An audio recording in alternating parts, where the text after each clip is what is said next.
মেয়ের পোশাক অনেকে কমিশন করে মেয়ের পোশাক পরাইবো, তো ওরা আমি কি বুঝবো, মানে ওই কি আসলে আবার পরে আবার অনেক প্রগতিশীল কথা বলে, মুক্তিযুদ্ধের নাকি ওরাই সবচেয়ে বেশি ধারণ করে, তো এইটা বলে আমি বুঝবোটা কি, মানে আমার অনেক ইমান আমি রাখতে চাই আসলে, কিন্তু এটা আমি কি রাখবো, মানে কোথায় গিয়ে দাঁড়াবো আমি? আজকে জামাত ইসলামের গালি দেয়, পশু কোলে নিয়ে রাখে, তরশু দিন তার পিছে হাঁটে, তারপরে দিন আবার একটা আরেকটা কথা, আমি কি বুঝবোটা কি? আমার মনে হয় যে জেনজি তারা এরকমই। হ্যাঁ, তাদের আপনার ওই আমাদের সময় যেরকম একটা কাঠামোর মধ্যে একজনকে ঢোকানো যেত, এই প্রজন্মকে ওইভাবে আপনি একটা কাঠামোর মধ্যে ঢুকাতে পারবেন না। তবে সামাজিক গণতন্ত্রী হবারই ধাঁচ এদের মধ্যে আছে, এবং এদের দলে অনেক নারী সদস্য আছে যে নারী নেতৃত্বকে আমার বেশ প্রতিশ্রুতিশীল মনে হয়েছে। এবং প্রতিদিনই তো এদেরকে আপনার ওই সমাজের নানান জিজ্ঞাসার মুখোমুখি হতে হচ্ছে। এবং এরা যেহেতু আপনার ওই প্রচলিত আমাদের সমাজের প্রচলিত প্রগতিশীলতার সংজ্ঞার সঙ্গে মিলছে না, সেই কারণে তাদেরকে প্রগতিশীলতার পৈতেটা পড়ানো যাবে, নাকি তাদেরকে আমরা ডানপন্থী বলে আদারায়ন করে দেব, অপরায়ণ করে দেব? আমাদের তো নানান রকম সুপিরিয়রিটি কমপ্লেক্স আছে, এটারই আমার মনে হয় যে ওরা ভিক্টিম। আমার মনে হয় যে আপনার কথা তো খুবই যৌক্তিক এবং খুব তীক্ষ্ণ। আপনি বলেছেন যে মানে আমরা তাকে অপরায়ণ করবো কিনা এবং একটা ক্লাসের মধ্যে এটা কোনো ঝামেলা আছে কিনা, আমাকে ওই কথাটা খুব শুনতে হয়। কিন্তু আমার কাছে মনে হয়, আমি এটা দর্শকদের কাছে পরিষ্কার করতে চাই, যে যদি ক্লাসের কথা বলা হয়, এই এনসিপিতে যারা রাজনীতি করতেছেন বলে আমি চিনি, হান্নান মাসুদ সাহেব ইনক্লুডেড, নাহিদ ইসলাম সাহেব থেকে শুরু করে, তাদের থেকেও আমি এর চেয়েও হাম্বল ফ্যামিলি থেকে আমি আসছি। আমার আশাটা, আমার আপব্রিঙ্গিং যদি এটা এই ক্লাস দিয়ে যদি আপনি বিবেচনা করেন, সেইটার ক্ষেত্রে আমি তাদের সম পর্যায়ের অথবা নিম্ন পর্যায়ে, মানে এলিট হওয়ার কোনো সম্ভাবনা আমার নাই, কিন্তু কোশ্চেনটা আমার তুলতেই হবে। যাই হোক, আমি ডক্টর জাহিদ রহমানের কাছে একটা আসতে চাই। ডক্টর জাহিদ, একটা হচ্ছে যে এই আইডেন্টিটির ক্ষেত্রে কিন্তু এনসিপির কিছু প্র্যাকটিক্যাল প্রবলেম আছে। একটা প্র্যাকটিক্যাল প্রবলেম হচ্ছে ওদের জন্য আমরা কোনো স্পেস রাখি নাই।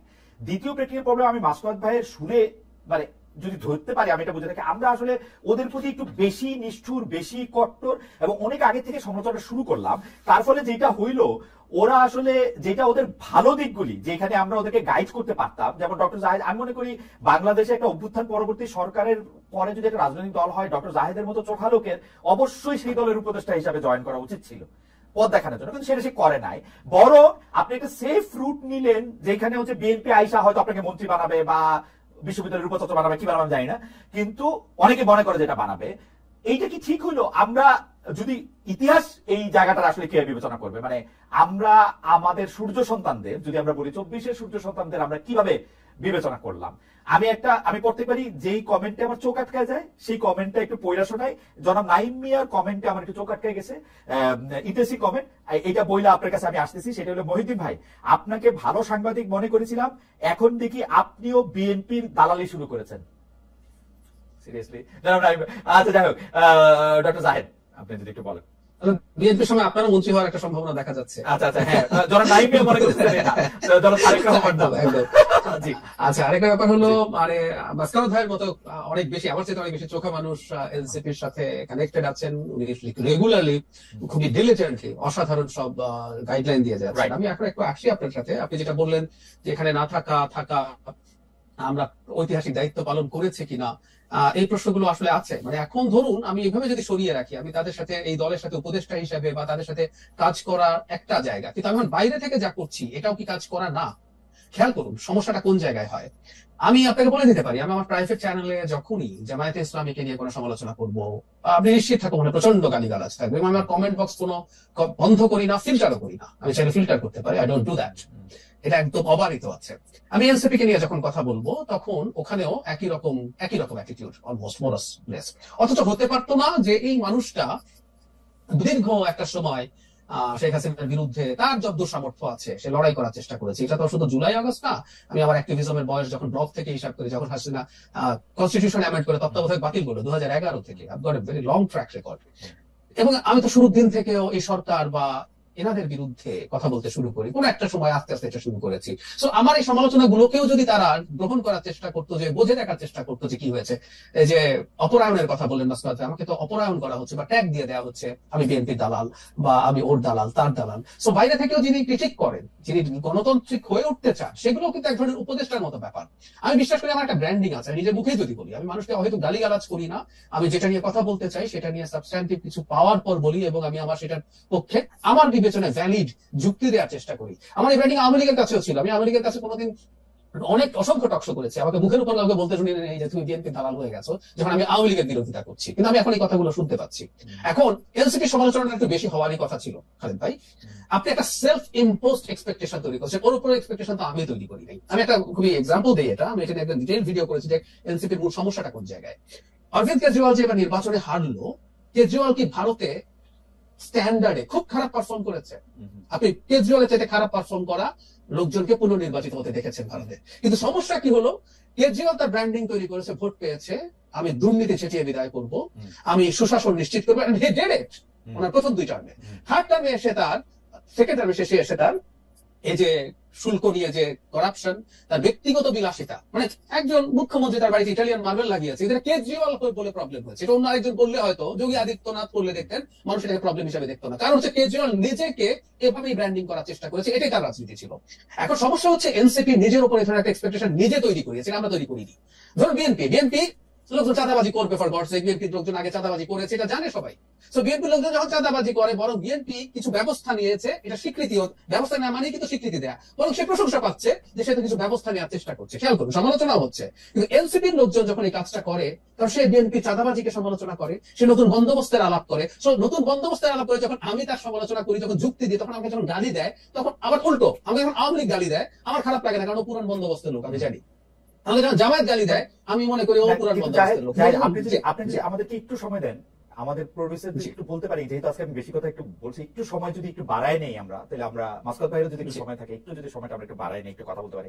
কিন্তু ডক্টর রহমান, আপনি আমাকে একটা কথা বলেন তো, আমি আপনার এই আর্গুমেন্টটা শুনছি, যেহেতু আমি ভিডিওগুলো আমি ফলো করি, আপনার লেখা আমি ফলো করি, কিন্তু আপনি আমাকে একটু বলেন তো যে এনসিপি আসলে রাজনীতিটা কেমনে করতে পেরে, বাংলাদেশের যে রাজনীতি বিএনপি, আওয়ামী লীগ, জামায়াত ইসলামী, জাতীয় পার্টি আমাদেরকে যে রাজনীতির মধ্যে নিয়ে গেছে, রাজনীতিটাকে যেই জায়গায় নিয়ে গেছে, সেই জায়গায় এনসিপি আসলে কি করতো? আপনি দেখেন এনসিপি 64টা জেলা ঘুরছে, আমি এনসিপির লোকজনের সাথে কথা বলি, এনসিপির লোকজন আমার সাথে কথা বলে, আমি এখন আর তত বলতে চাই না, ওদেরই অনেকে আমার সাথে কথা বলে, আমি জানি ওরা কিন্তু পয়সা বাঁচানোর জন্য সরকারি ফেসিলিটি গুলিতে থাকছে, সার্কিট হাউস, ডাক বাংলো, এগুলিতে থাকছে, তারপরেও কিন্তু অনেক টাকা খরচ হচ্ছে। এই টাকাগুলি কোথেকে আসবে আসলে?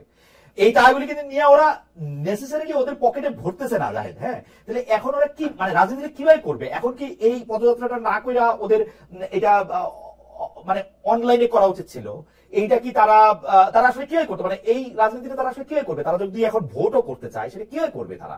আপনি কি এই মডেলটা আমি ভেবেছি, আমি শতভাগ একমত আপনার সাথে। সেটা হচ্ছে যে করাপশনের আলাপ আসছে, পুরোটা দলের পেছনে যাচ্ছে তাও না, ব্যক্তিগত সম্পদ তৈরি হচ্ছে। আমরা দেখেছি কিছুদিন আগে যে গুলশানে চাঁদাবাজির জন্য ধরা পড়েছে, তার বাড়িতে একেবারে ভাঙাচোরা একটা বাড়ি ছিল, সেখানে নতুন পাকা বাড়ি উঠছে, আরো অনেক সমন্বয়কের বাড়িতে নানান কিছু উঠছে, ব্যক্তিগত খরচ হচ্ছে।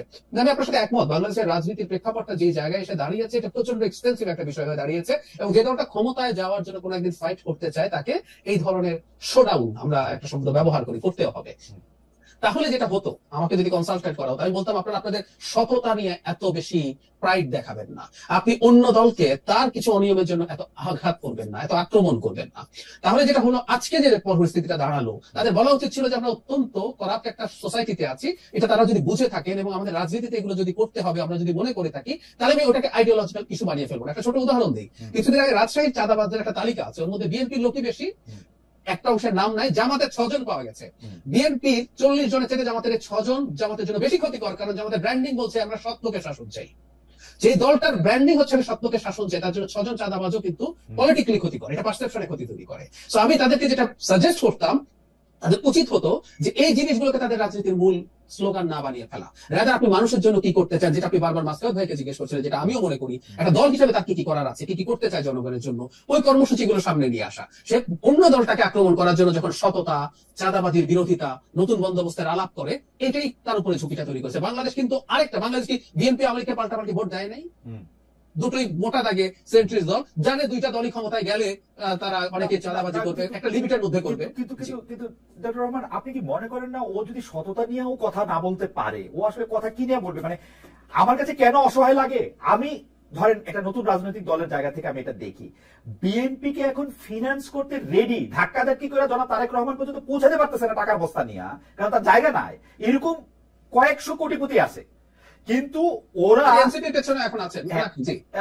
এনসিপির ওরা একজনের ফোন করে যদি 2 লাখ টাকা চাইতেছে, যে ভাই আমাদেরকে 2 লাখ টাকা দেন, আমরা ওই জায়গা থেকে হাইটা ওই জায়গায় যাবো, ওইটাও কিন্তু আমরা কোশ্চেন করতেছি। আপনি পলিটিক্যাল পার্টি হিসেবে ওরা করবে নাকি? আপনি বলতেছেন যে না, সততা নিয়ে প্রশ্ন করার যাবে না বা সততা নিয়ে আপনি প্রশ্ন করলেন না, কিন্তু আসলে রাজনীতি মডেলে কি হবে? ওরা যদি একটা রাজনৈতিক দল করতে চায়। না না না খালেদ ভাই, আমি একটু খেয়াল করি। প্রথম কথা হচ্ছে এনসিপি কে প্রথম থেকেই ব্যবসায়ীরা দুর্দান্ত সাহায্য করেছে, ওদের কতগুলো প্রবলেম হয়েছে। আর এনসিপি কে বিএনপি কে সাহায্য করতে চাই, বিএনপি নির্বাচনে জিতে ক্ষমতায় যাবে। এনসিপি কে কেন সাহায্য করেছে এইভাবে? এর আমরা তো থাকি, আমরা খোঁজ খবর রাখি, আপনারাও রাখেন। এখনো এই তাদের অফিসে রাতের বহু লোকজন যায়, এসব আলাপ টালাপ আছে, উইটনেস আছে। তার মানে তারা কি ধরে নিয়েছে তারা সরকারি দল, সেই জন্য তাকে সাহায্য করছে? আমি কিন্তু খালেদ ভাই আবারও বলছি, দল হিসাবে আমার তাদের প্রতি সাজেশন হতো যে তোমাদের তো ক্যাম্পেইন করতে হবে, তোমরা এখন আসলে কি করবে? তোমরা ওদেরকে তুমি করে বলি, তাই আমি তোমরা শব্দটা বলছি, ওদের যাদের সাথে দেখা হয় তাদের উচিত ছিল তাদের কর্মসূচি দিয়ে রাজনীতিটা কানেক্ট করা। তারা এই যে সততাকে ট্রান্সপারেন্সিকে অন্য দলের ফিনান্সিয়াল অনিয়মকে যখন প্রধান করে তোলে, এটাই যখন তার ব্র্যান্ডিং তৈরি করে, তখন ওর তুলনায় অনেক কম হলেও তাকে সাফার করতে হবে। কেজরিওয়াল তুলনামূলকভাবে অনেক কম দুর্নীতি করেছে, কিন্তু সে নির্বাচিত হয় নাই। This is how perception works. Doctor Zahid রহমানের এই থিসিসের সাথে যারা মাসকাত হাসান একমত হন কিনা সেটা আমরা একটু দেখি। কিন্তু মাসকাত ভাই, আমি একটু আপনাকে অনুরোধ করবো যে একটু বিতার্কিক মাসকাত ভাইকে একটু ফিরিয়ে নিয়ে আসা, একটু দ্রুত বলতে, কারণ আমরা যত সময় নেই অনেক সময় কথা হতে হবে না। আপনি এই সততার এই মডেলটা জাহেদ যেটা সাজেস্ট করলেন যে তারা এত কথা না বললে হয়তো এটা এরকম হইতো, এটা করতে হবে, বা বাস্তবতা আপনি আসলে কি দেখেন?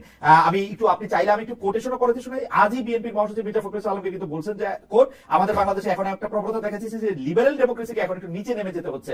আমি আপনার কাছে শুনতে চাই, আসলে রাজনীতিটা করলে কি কি করতে পারতো এনসিপি? আমরা এনসিপির এত সমালোচনা করলাম, জায়েদ বললেন যে সততার জায়গা থেকে, আপনি যদি একটু আমাদের বলেন।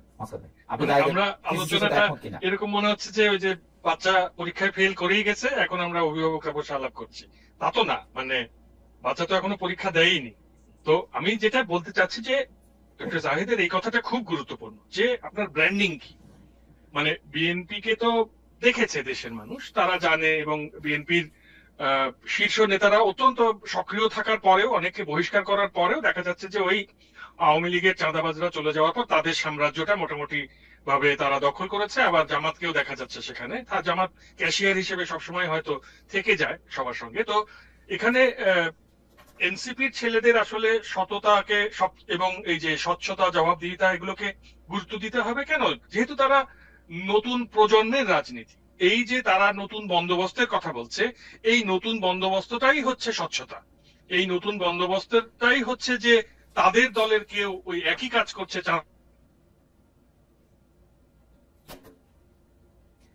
আমরা কি মাসকাত ভাইকে শুনতে পাচ্ছি? আমি কিন্তু মাসকাত ভাইকে শুনতে একটু করছে। এখন ঠিক আছে, এখন ঠিক আছে, এখন ঠিক আছে। এখন ব্যাপারটা হচ্ছে যে ধরুন বাংলাদেশের রাজনীতিতে আমরা সবাই জানি যে বিএনপি, বাম দল, এমনকি ইসলামপন্থী দলগুলো, তাদের যে রেটরিক, তাদের যে ভাষারীতি, তা মোটামুটি শালীন ছিল। কিন্তু আওয়ামী লীগের সময় দুঃখজনক হলেও সত্য যে শেখ হাসিনা নিজেই অশালীন রেটরিক গুলোকে উনি ট্রেনিং দিতেন, ওই সেই প্রশ্ন নয় প্রশংসা করতে এসেছি নামের সংবাদ সম্মেলনে। এবং আমরা সিপি গ্যাং নামের একটি দলকে দেখেছিলাম যে যারা অনলাইনে গালাগালের প্রচলন করে। তো এই ছেলের মেয়েরা যেহেতু ওই যে ট্যাগিং দেখে বড় হয়েছে এবং গালাগাল দেখে বড় হয়েছে, হ্যাঁ ট্যাগিং না, ওরা ট্যাগিং নিয়ে বড় হয়েছে এবং ট্যাগিংকারীদেরকে পতনের পরে ওরা ভেবেছে এখন এতদিন তো ওরা আমাদেরকে ট্যাগিং করেছে, এখন আমরা ওদেরকে ট্যাগিং করি। তো এখন আসলে এইভাবে তো চলবে না। আমি শুধু ওই জায়গাটা আপনি একটু দৃষ্টি আকর্ষণ করতে চাই যে হ্যাঁ, সততার কথা বলতে হবে, নতুন বন্দোবস্তের কথা বলতে হবে, কিন্তু নতুন বন্দোবস্তের সঙ্গে সঙ্গে নতুন কাপড়, নতুন স্বাস্থ্য আর নতুন বাড়ি যখন এত সামনে চলে আসে, তখন এই প্রশ্ন আপনি বলতেছেন যে তারা এখনো পরীক্ষাই দেয় নাই। পরীক্ষা আমরা প্রতিদিন দেই মাসকাত ভাই, পরীক্ষা শুধু ভোটের পরীক্ষা আমরা প্রতিটা দিন কিন্তু আমরা পরীক্ষা দেই। আমি পরীক্ষা দেই, যেহেতু আমি টেলিভিশনের সামনে আসি, ছোট এঙ্গেলে ছোট পরীক্ষা, ছোট মার্ক, পাস করলে অত বড় কিছু নাই। ওরা বড় গ্লোরির জন্য প্রতিটা হিরো প্রতিটা সময় পরীক্ষা দেয়। মাঝখানে আমি ওদের প্রতিটা দিন পরীক্ষা দিতে দেখি, প্রতিটা দিন ফেল করতে দেখি, দুই একদিন অল্প দিন পাস করছে। এখন ব্যাপারটা হচ্ছে যে ধরেন ওদের তো সবচেয়ে বড় শত্রু হচ্ছে পতিত আওয়ামী লীগ এবং এর কালচারাল উইং। তারা তাদেরকে খুঁচিয়ে খুঁচিয়ে ধরেন তিক্ত করে তোলে। এই তিক্ততার রিয়াকশনটা গিয়ে পড়ছে হচ্ছে বিএনপি এবং অন্যান্য যারা সত্যিকার শুভাকাঙ্ক্ষী এবং সমাজের নাগরিক সমাজ, যারা আসলেই একটি সভ্য সমাজ বিনির্মাণে এই ছেলে মেয়েগুলোকে দেখতে চান, তাদের উপরে। পরিবেশটা কিন্তু খুব সহজ না, এটা অনেক জটিল। এবং বাংলাদেশকে কল্যাণ রাষ্ট্র বানাতে না পারলে যে আসলে এই সমস্ত রাজনীতির কোনো মূল্য নাই, এবং এটা কল্যাণ রাষ্ট্র না হলে সেটা রাষ্ট্রই হয়ে ওঠে না। এই ব্যাপারটা এই তরুণদেরকে বুঝতে হবে, এবং সত্যিকার অর্থেই এই যে সমালোচনাগুলো এগুলোকে অমূলক মনে না করে, বরং এই যে যেটা ডক্টর জাহেদ একটু আগে বলছিলেন, উনি তো উপকারী করছেন এই সমালোচনাটা করে। না মাসুদ ভাই, যে সমালোচনা করে সে উপকারও করে। মাসুদ ভাই, আপনি দেখেন চিফ জুডিশিয়াল ম্যাজিস্ট্রেটকে ফোন করে তুলে নিয়ে আসছে, কারণ চিফ জুডিশিয়াল ম্যাজিস্ট্রেটের ওইখানে 2টা লোকের চাকরি হয় নাই। সিরিয়াসলি, আমি একটা ফটো বাড়ায় বলতেছি না, একটা ফটো আমি যেহেতু নাম করতেছি না, আপনি বুঝতে পারতেছেন যে আমি ওদেরকে গার্ডও করতে চাইতেছি, সত্যি তুলে নিয়ে আসছে। এখন ঘটনা হইতেছে যে আসিফ নজরুল, প্রফেসর আসিফ নজরুল সারা জীবনের একটা ভীতু লোক। উনাকে এনসিপি একটা বকা দিলে এই লাইনে থেকে ওই লাইনে যায়, নিজের কথা শুনে নিজে আরো 3বার এটা ঠিক করে। উনারে আমি যখন এই কথা জিজ্ঞেস করলাম যে এটা করা হয়েছে, উনি বলে যে এটা কার মন্ত্রণালয়। আমি বলছি ভাই এটা আপনার এনে, কারণ কি উনি মানে আমি কি বলবো, আপনি যতটা এরকম সরল আপনি চোখের সামনে দেখতে পাচ্ছেন অত সরল না ঘটনাগুলি আসলে। মানে এখন এটা যদি আমাদের কথা তো শোনা দরকার নাই, নিজেদের কথাই নিজেদের শোনা দরকার। হাসনাত আব্দুল্লাহর আমি জিজ্ঞেস করলাম, বাবু তুমি এই গাড়ি কই পাও? বলে যে আপনার মতো এরকম 1 লক্ষ খালেদ মহিউদ্দিন আছে যে আমার গাড়ি দিতে পারে এখানে।